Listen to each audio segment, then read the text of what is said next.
Obboleettiin keenya kunis okeenis biyya namaa deemeen jireenya keenya waliin fooyyeffanna jettee abbaa warraa ishee waan jedhu dhageessee gara biyya Libnaanitti imalte.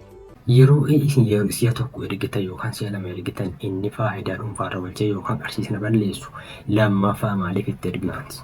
Dubbiin qarshii dubbiin birrii cimtuudha. Kanaaf shamarran keenya bara baraan hin nyaatamina. Bara baraan shamarran keenya maaliif nyaatamu?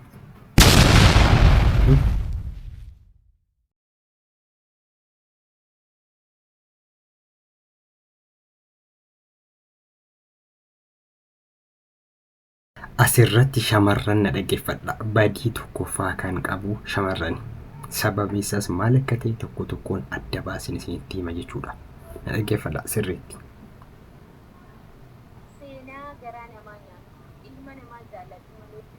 Seenaa garaa nama nyaatu jetti. Assalaamu alaikum warahmatullahi wabarakatuh. Ashama akkam jirtu daawwattoota faamilii keenya nagaa keessanii alhamdulillah nagaa kootii har'aa waan addaa qabadhe isinii dhufeetiin jira. Viidiyoo tokko argeen viidiyoo kana irratti yaada kennu malee hin dabarfadhu jedheetanii dhufe jechuudha. Hagaa xumuraatti viidiyoo kana dhaggeeffadha. Viidiyochis maal akka ta'e akkasumas waliin ilaala jechuudha meemee. Baay'ee tokko waan nama gaddisiisudha. Taatee obboleettii keenya tokko irratti ta'ee viidiyoo kana Facebook irraa argeetanii qabadhee dhufe mee yaada itti kenninaa isinis yaada itti kennaa osoo isin ta'e maal gootu osoo na ta'e mee viidiyoo kana walumaan laallaa hagaa xumuraatti na waliin turaas hin jira. Haala namoota namoota baga nagaan dhuftan subscribe gochuu hin dagatinaa please subscribe tuqaatii mee waliin hadaawwan taatee ajaa'ibaati. Ilma namaa hin amaniini obboleettii keenya kana maqaa ishee sirratti mun barbaanne tokko abbaa warraa ishee wajjin waadaa waliif galanii jireenya keenya waliin jijjiirra jedhanii ta'anii mari'atanii obboleettiin keenya kunis okeenis biyya namaa deemeen jireenya keenya waliin fooyyeffanna jettee abbaa warraa ishee waan jedhu dhageessee gara biyya Libnaanitti imalte. Haa ta'u malee obboleettiin keenya kun gara biyya Libnaan deemtee amma waggaa 2 fixxee gara waggaa 3 deemti. Obboleettiin keenya kun carraa badaarra buutee mana arabaa isheen deemtellee nama gaarii miti. Hanga har'aatti bilbila hin binnee fi bilbila uumamaatiitiin qaxxitaa dawwalti. Haa ta'u malee obboleessi keenya kun waadaa akkuma waliif galanii deeman obboleettiin keenya dalagdee waan jiru hundumaa maallaqa isarratti ergiti haadhaaf abbaa ishee. Dubbichi akkas ture.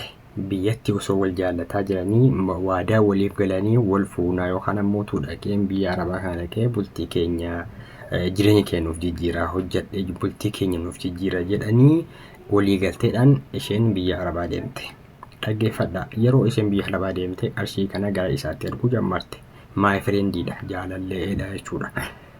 Sana booda maaltu ta'e? Walumaan hadaawwan.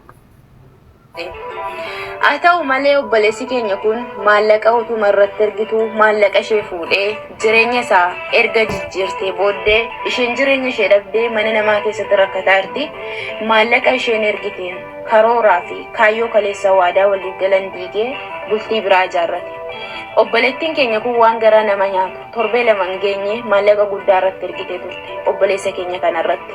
Obboleessi keenya kun waa hundumaa dagatee guyyaa kaleessaa bultii godhatee jira.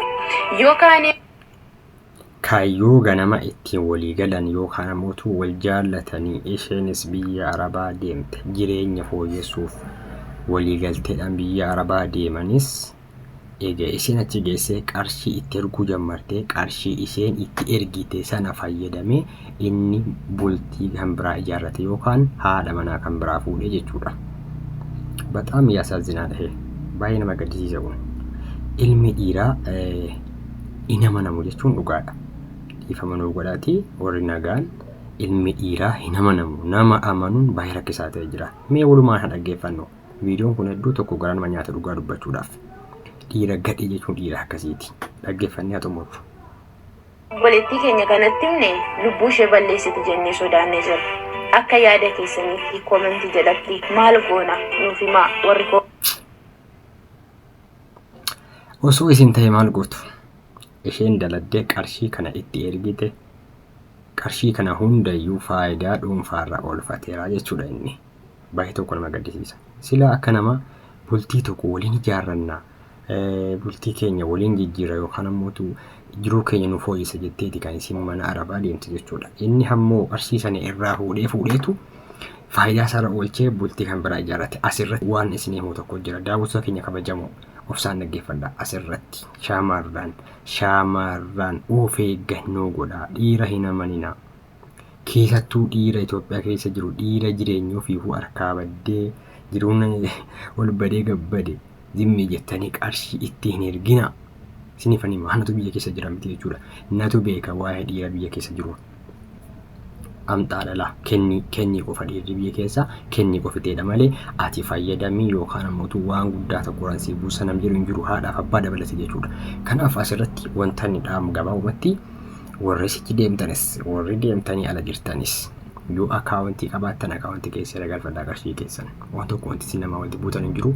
Yeroo barbaadde wajjii tokko maatii keessan erguu dandeessu. Kana booda maatii kootu qarshii lafa naa ka'a maatii kootu waan naa godha jettanii maatii yeroo ammaatti qarshii tokko hin ergina. Anati isin hin jedhe muutudha yemee bicha dhaggane waliin xumurraa. Dhiira keessan qooda. Ani akka yaada kootti waan asiniif dhaamu obboleeyyan kan alaas ilma namaa jaalladhaa malee ilma namaa hin amanina. Hanga dandeessan ilma namaarraa of eegaa. Hanga dandeessan of tiskaa. Ilma namaatti dhibbaa of hin kennina. Erga kanaatiif abbaan kee kabajaan itti si kennan akka kana si nyaate akka kana si godhe alagaan immoo waan kanaa olii si gochuu danda'a. Obboleewwan keenya keessattuu kan biyya Arabaa keessa jirtan warri shamarranii of eeggannoo godhadhaa. Ilma namaa dhibbaa amantanii waan biyya namaa keessatti rakkattanii hojjettan ittiin kennina. Nuti amma obboleettii keenya kanatti yoo inni lubbuu ishee baasee jennee waan sodaanneef baay'ee tokko sodaan nutti dhaga'amee jira. Obboleessi keenya kun karooraa fi kaayyoo kaleessa walii galanii biyyaa ba'an dhiisee jireenya horatee jira. Obboleettiin keenya mana namaa keessatti bilbilallee hin qabdu hanga ammaatti rakkataa jira. Dhugaa dubbachuuf viidiyoon kun hedduu tokko qalbii nama nyaata. Akkuma isin jettan yoo intala kanatti yookaan himan of ajjeesti jennee sodaanne rakkoo irra obbuusi jennee sodaanne kan jedhudha jechuudha. Dhugaa dubbachuuf taateen akkanaa kun darbee bakka hedduutti ni mul'ata. Maaliif kun rakkinni maali beektu hanqina sammuuti jechuudha. Dhiironni keenya nuti dhiironni jechuudha irra hedduun faayidaa isii amma ilaalla malee ka fuuldura yookaan ammoo tokko bolii namni asabeen jiru jechuudha. Kanaaf dhiirotaafis shamarraniifis waan lamaan dhaama jechuudha. Isin warri dhiiraa tokkoffaa yeroo biyya keessatti jaalallee yookaan ammoo haadha manaa qabaattan jireenya keessan jijjiiruuf yookaan ammoo jiru dhuunfaa ofii jijjiiruuf osoo hin taane jireenya keenya lamman jijjiira jetteeti kan isheen biyyaa baatu jechuudha. Akkasii miti akkasii hedduun namaa akkasii.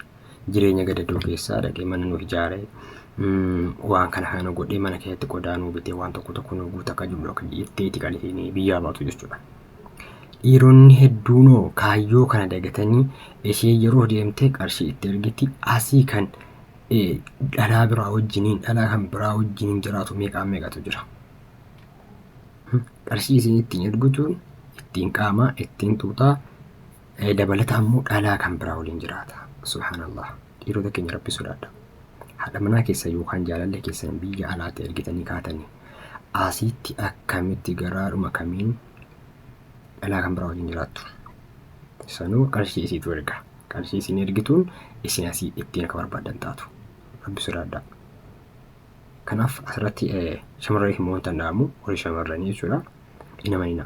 Dhiira hin amanina. Warri sichi deemtan warri sichi biyya alaa deemuuf karoora qabdan nama tokko hin amanina waa'ee qarshii irratti. Birrii irratti nama amanuun hafee jira. Akaawuntii mataa keessanii baafadhaatii deemaa. Kan isin hima. Achi raxxanii kun jaalallee kootii kun abbaa manaa kootii jettanii zimmi jettanii qarshii keessa irraan galchina. Yeroo isin si'a tokko ergitan yookaan si'a lama ergitan inni faayidaa dhuunfaarra oolchee yookaan qarshii sana balleessu lammaffaa maaliif itti ergitu? Maaliif itti ergitu? Haalli biraan jiru yoo maatii itti erguun isiniif hin mijanne yookaan maatiin nyaata jettan qarshii joo biratti qabadhaa. Ijoollee keenya kan maraachaa jiru hedduu nama kan wal ficcisiisee kan maraachee kan tartiibarraa buuse jechuudha waa'ee qarshii kanaati. Dubbiin qarshii dubbiin birrii ceemtuudha. Kanaaf shamarran keenya bara baraan hin nyaatamina. Bara baraan shamarran keenya maaliif nyaatamu? Sammuu keessan hojjechiistanuu isin akaawuntii baafadhaa jedhanii warri biyya alaa teessanii obboleettii keessan obboleessi keessan ofitti waamtanis gaafa biyyaa baatu akaawuntii baankii baafadhuutii kottuu jedhaatii itti himaa kana gorsaa. Kanaaf yeroo achi hidhattanii galtanii yookaan waggaa tokko lama teessanii galtanii mataa dhabdanii yookaan ammoo iyyitanii maatiidhaan bitiin ka'ee jedhu kana hunda maaltu isin gochisiisa?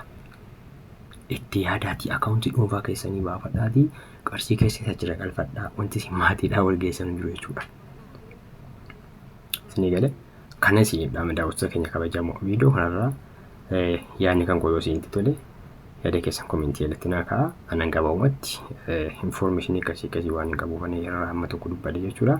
Kanaaf dhiira hin amanina akkuma isin hojjette dhiira hin amanina garuu ana amanaa. Akkasii daawwattoota keenya dhiifama naaf godhaa. Galatooma isin jaalladha. Subscribe gochuu hin dagatinaa. Yaada kan biraa qabaattan komentii irratti nuuf kaa'aa. Kanaaf shamarran keenya hin nyaataminaa. Sammuu keessan hojjechiisaa bara baraan hin nyaataminaa kanuma isinii dhaamna.